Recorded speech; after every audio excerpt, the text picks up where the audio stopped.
Yo, what is going on, everybody? It is Grip and Rip Sports Cards back here with another video for you guys today. And in this video, we're going to be going over the top 10 most valuable cards in 2023 Topps Allen and Ginter. So before we get to that, thank you guys so much for joining me on this video today. Can we get a minimum of 100 likes on today's video, as that is the best way you can help me grow this channel, is by hitting that like button. And speaking of growing the channel, we are doing a giveaway. We are giving away hobby packs of Series 2. All you got to do is be subscribed, like this video, turn on the post notifications for every single video we make here. We upload something different every single day. And comment your all-star representatives on your favorite team, and I will pick the winner once we hit 7,000 subscribers. So there is that. And of course, channel of the month. So shout out to Sports Card Ripping Teacher. He is the channel of the month winner for the month of September. If you want to go win channel of the month for October, if you are a sports card YouTuber, this applies to only YouTubers, just describe what kind of sports card videos you make, and I will pick the winner. So if you want to go subscribe to Sports Card Ripping Teacher, I would greatly appreciate if you do. The link to his channel is in my description for every video in the month of September. So that's that, and let's get into it. So, Allen and Ginter. I'll tell you one thing about this. This set was, or I should say this list was very hard to make. I do want to preface, there is no celebrities in this checklist. So, for example, Victor Wembanyama and Bryce Young are both in this set. Of course, high overall draft picks in the NBA and the NFL this past draft for both leagues. Now, I would say this. Some people will view those guys' cards at number 1. Clearly, like let's say, for example, let's go, just say number 10, for example, Nolan Jones. That's respectable. That's respectable. Like, for example, Kevin Hart and Robert De Niro. Like, you guys, I'll say this about the celebrity checklist. The celebrity checklist in this year's set is actually pretty decent. One of the better ones, I will say, in the last about 4 or 5 years. So I'll give them credit there. But I do want to preface before this set, or I should say this video starts, that I am not doing celebrities in this, because I don't think that'd be fair, for one, because clearly Victor Wembanyama and Bryce Young would be number 1 and number 2. So I just want to, put that out there. So they could be quote unquote honorable mentions. But we're not a football or a basketball channel here yet. Now, when Topps acquires the football license, we probably will be. But until then, we're not talking about Bryce Young and Victor Wembanyama and like Robert De Niro and Kevin Hart and things like that. So I just want to preface, I'll put Bryce Young and I'll put Victor Wembanyama as honorable mentions because this is clearly, like I said, a baseball channel. We're not talking other sports, but just for you guys to understand where I'm coming from, okay? So now let's get into it. And before I get into it, I just want to show off my Kutch Sapphire. Got this in the mail today. Look at that, man. Look at that, man. I want to put it somewhere where it reflects better. Maybe right here. Maybe. I don't know. Yeah, I guess right there will work. I don't know. Got it for $4. So, yeah, that's pretty exciting. This is the only card I wanted in the set. I'll get some other Pirates probably. I was eyeing up an out of 50, but it went for like $80. It was 10 for like the last 5 minutes, and it went to like 80 something in the last 10 minutes, which kind of sucks because I really wanted it. It was a color match, of course. Pirates gold. It was really freaking cool. But you know what? It is what it is. It is what it is. So let's get to number 10, which I already kind of spoiled it, but either way, we're going to Colorado.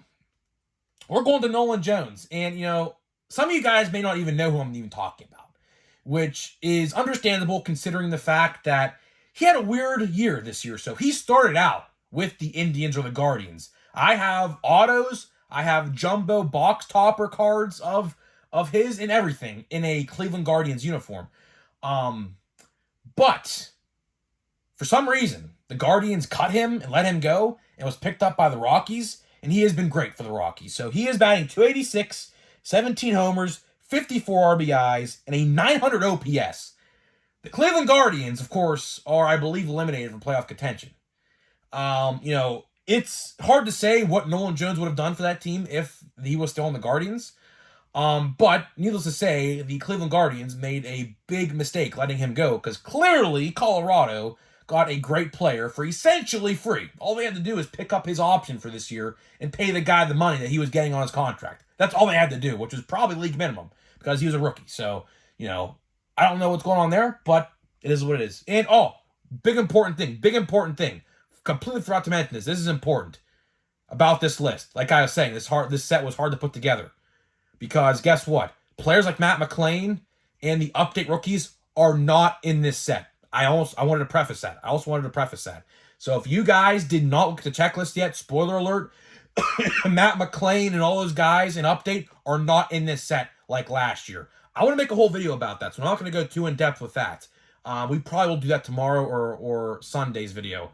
But I wanted to preface that before I got to number 9, because I completely forgot before we started. So the update rookies like Matt McClain and Bobby Miller, Bryce Miller,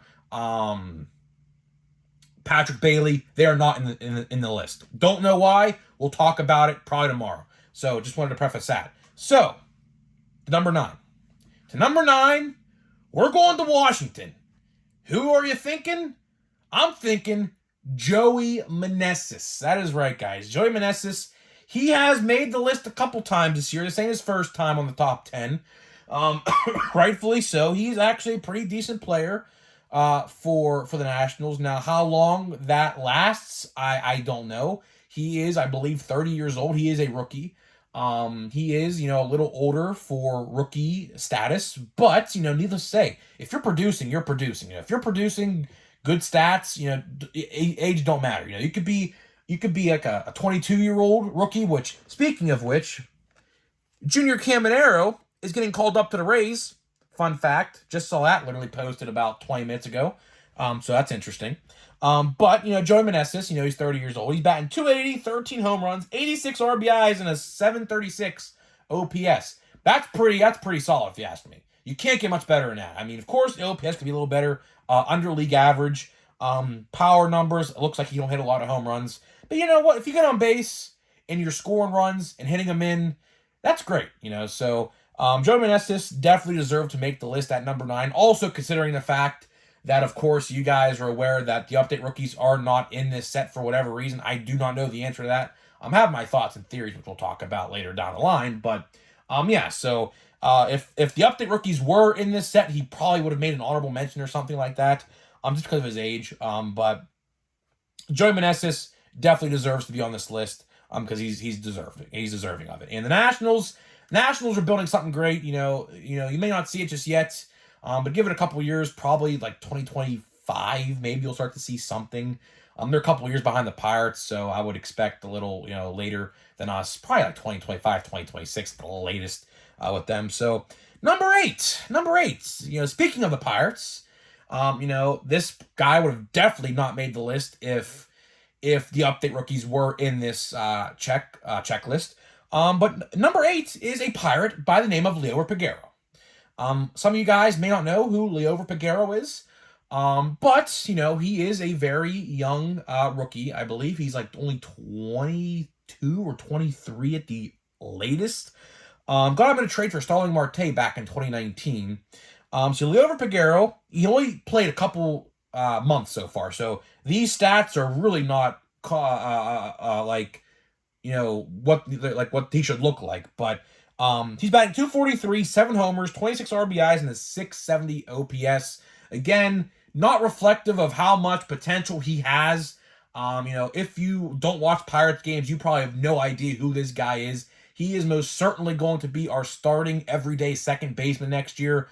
With the return of O'Neal Cruz. He is a shortstop right now. That's just because O'Neal Cruz is out for the year. My guy O'Neal, of course, terrible what happened to him in the early start of the season.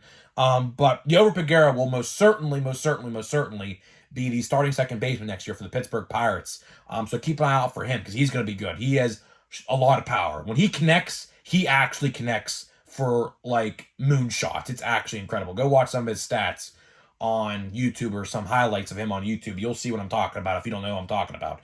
So number 8, Liover Peguero. To number 7. This one might be controversial. Because He's so far down on the list. We are talking about Gunnar Henderson. Baltimore Orioles, Gunnar Henderson. Gunnar Henderson, of course, a big integral part of the Orioles. And no, for anyone asking, Adley did not make the list. Adley did not make the list. Why? If I'm going to be frankly honest with you, I forgot to even check his stats. I'm going to be completely honest with you. Before this video started, I knew I was missing somebody, and that's who I was missing. So add Adley to the honorable mentions because he deserves it as well. He's doing pretty good. But Gunnar Henderson, number 7. Gunnar Henderson, number 7. So Gunnar, like I said, 258, 27 homers, 80 RBIs, and an 823 OPS. Very, very good. Average could be a little higher, but when you're producing a good OPS, 27 homers, 80 RBIs, 258 average don't look that bad compared to other people. I value personally, this is a huge debate among the baseball community every single year. What do you value more, OPS or average? My stance is, my voice is starting to go out here. I view OPS more. I think OPS is a better stat to look at than average. Simply because it shows you're just producing it. Like, OPS is the best way to show production levels, I truly believe. But that's just me. Some people say average, some people say OPS. I think OPS. So there's that. So number 6, we're getting to number 6. We're going to Detroit. We're going to Riley Greene. Riley Greene, one of my favorite players to collect. Fun fact, I'll show it right here because he's sitting right here on my shelf. I pulled one of his very first autographs in a Topps product. This is from Pro Debut. In 2021, I pulled this card. So that's pretty cool. I always liked collecting Riley Greene. That's actually when I first learned about him, when I pulled that card, because I didn't know who it was at first. And I checked his stats in the minor leagues when he was in the minors at the time, and he was doing great. So Riley Greene makes the prize at number 6. 288 average, 11 homers, 37 RBIs, and a 796 OPS. Next year, I think, will be a great year for him. Why those numbers are so low is I think he was hurt for a little bit this year. So these numbers are not really, again, reflective of how much production he's going to make. But again, next year, I truly think we're going to see a come-up of sorts for the Detroit, almost said Lions, Detroit Tigers, very soon. They're right around the Pirates in terms of contention window. I think we literally have the same record right now. I think we're both about 9 games below 500, which, again, major improvements compared to last year for both teams. The Pirates lost 100 last year, and I think the Tigers lost almost 100 last year. So major improvements for both teams. So that's a sign. That's a great sign. And Riley Greene is going to be one of those guys who, takes that team to the next level, along with, a Max Clark, although that's still years away for them. Probably like 2 or 3 at the minimum. 3, I would like to think. But again, you don't know. You truly don't know. Junior Caminero, fun fact, he was in Double-A. So you truly just don't know at the end of the day. Like, a lot of people like to skip Triple-A because Triple-A in the Triple-A in the big leagues are really not that far apart in terms of, like, competitiveness. If you know all about minor league baseball, you would know that. But Riley Greene at number 6. Now we get to number 5. Now we get to number 5. We are going to St. Louis, and another rookie I always love to put on the list, Jordan Walker. Jordan Walker, I absolutely, if there's one Cardinal I will stand, it is Jordan Walker. I'll tell you that right now. I'm not a Cardinals fan, of course. You can blatantly tell I'm a Pirates guy. But if there's one Cardinal I could tolerate and respect and like to watch play, it is Jordan Walker. I'll tell you that. I think he's really cool, and I think he's going to be very good. So the Cardinals fans, as much as they hate me to say this, you're going to have a great player in him for years to come. I think he's literally like 22 years old, so he's going to be there for a while. He's batting .274, 16 homers, 47 RBIs, and a 789 OPS. Again, numbers really don't reflect how much he's produced because he got sent back down to the minors for like 2 months or so. After, I believe, he played April, got sent down in May, and I think got called back up in June. Because I watched a Pirates and Cardinals game in person the first week of June, and he was on the team. So I think he only got sent down for a month. But needless to say, Jordan Walker, very good. Again, Cardinals, clearly not the season the Cardinals wanted to have. Eliminated from postseason contention. Probably going to end up in last place in the NL Central this year for the first time since I don't know when. But again, Jordan Walker is going to be one of those guys that's definitely going to turn the ship around and help the Cardinals into playoff contention again. Probably next year. I mean, the Cardinals, they're not rebuilders. You know, if you're a Cardinals fan, you know that. So yeah, so there is that. We're already 15 minutes in. Jeez, man, I gotta stop talking, rambling on.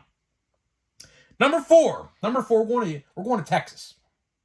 We're going to Josh Young. Josh Young, one of the Rookie of the Year favorites. I don't know what's going to happen considering the fact that he was out for about 2 months. Just got back up from rehabilitation from a broken thumb. So he's on the major league team right now. But Josh Young batting .277, 23 homers, 70 RBIs, and an .816 OPS. He very well could be Rookie of the Year in the American League. I don't know. That 2 months of missing injury time, because I believe he got that injury around the first week of August, so about maybe 6 or 7 weeks of injury time.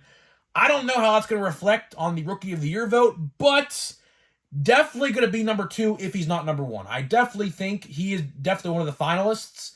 It's just a matter of, you know, what they value and if that missing time ends up hurting him with the vote. I don't know. I'm not a voter. I couldn't tell you. So, Josh Young at number 4. Number 3, we're going to Atlanta. This is one of my favorite stories of the baseball season. We're going to Michael Harris II. Michael Harris II, if you guys are not watching Braves games, which I don't know why you're not, because the Braves are just great, all around great. Michael Harris, for the first half of this year, was batting .190. Batting ninth in the lineup, batting .190. And of course, he signed that long-term deal. The Braves were hoping that he was just in a slump and he would come around and actually perform. Well, we have got that now. We have got that. He is batting, get this, .294. He has 18 homers, 54 RBIs, and an .816 OPS. So he clearly turned the ship around this year. This is probably, honestly, my favorite story in baseball this year. One of them.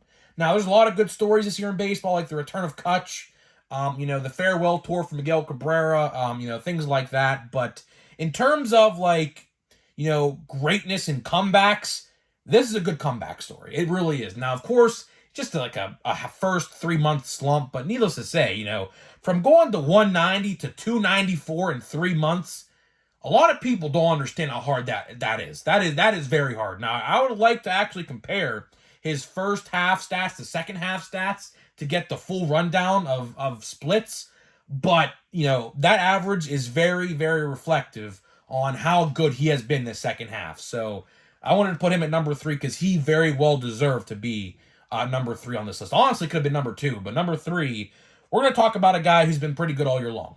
Number 2, we're going to Boston. We're going to Masataka Yoshida. Masataka Yoshida, again, another one of my favorite rookies to talk about. Another one of my favorite rookies to talk about in the 2023 MLB season. Again, he's like 30 years old as a rookie. But again, he played like most of his career in Japan, so you really can't fault him. So he's technically not a rookie by any means. But in baseball terms and in American baseball terms, he is a rookie. He's batting .285, 15 homers, 70 RBIs, and a .779 OPS. Power is really not there, but again, he gets on base, and he hits for average, and he hits people in. So you really cannot complain with the value and the production he has given the Red Sox. Now, the Red Sox, of course, not making the playoffs, eliminated from postseason contention yesterday night, I believe. Again, Red Sox have a great farm system. Marcelo Mayer is going to probably be up next year. Cedane Rafaela just got called up. So the Red Sox are in a great place.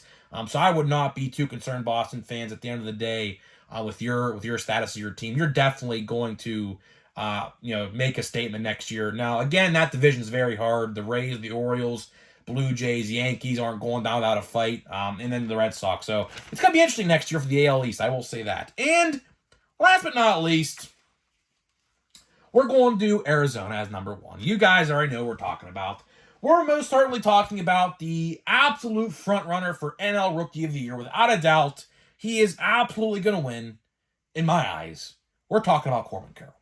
Corbin Carroll, 110%, in my eyes at least, is going to win NL Rookie of the Year. I don't think there's anyone really close.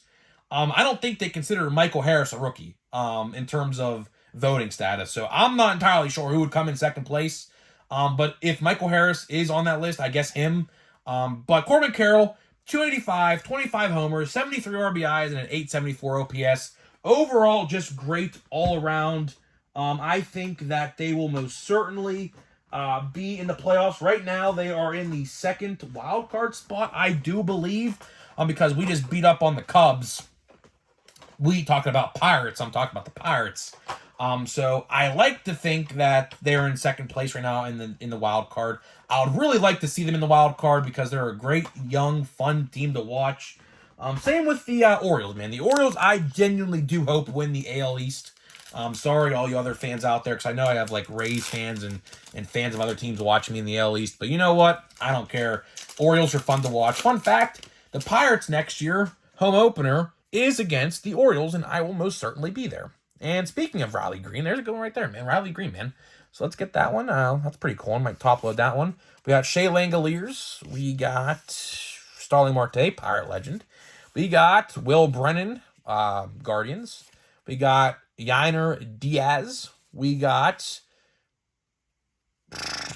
Simeon Woods Richardson. I think that's his name. I think. Hey, Pirates. Yeah, but that guy's not even on the Pirates anymore. Cam View. He literally pitched like 2 games last year for us. So interesting that he got a card, to say the least. Hunter Dozier, man. That's interesting. He's not even in the league no more, I don't think. And last but not least, Matt Strom. So that is it. That is it. Definitely an interesting pack. Tomorrow you will see some Allen and Ginter. You will. I'm not buying a full box. Of course, if you guys have watched my discussion on this already, I am not buying a full box of Allen and Ginter. Just too many releases. Just too many releases. Update comes out October 11th. The pre-orders for Stadium Club went live. That's October 18th. And the same day, October 18th, we got Pro Debut. So, yeah. Definitely too many releases at one time. Gonna have to pick and choose what sets you buy. But I will say this. I'm gonna buy a whole stack out of the box. Which if you buy a whole stack, which there's 3 stacks in a box, if your hobby store does this, if you buy one whole stack, you're guaranteed a hit, because from top to bottom, they put a hit in each stack, like left, middle, right. So no matter what stack you get, you're guaranteed a hit if the stack is full, of course. Now, if some are bought from the stack, I wouldn't buy that stack because you're risking, not getting a hit. But if there's a full stack in the box and you go to your local card store, like I am going to be today, buy that stack and you'll guaranteed get yourself a hit. Relic, auto, whatever. So guys, thank you so much for watching. Let me know your top 10 in the comment section below. I'd love to hear what you guys have to think, and I'll see you guys in the next video.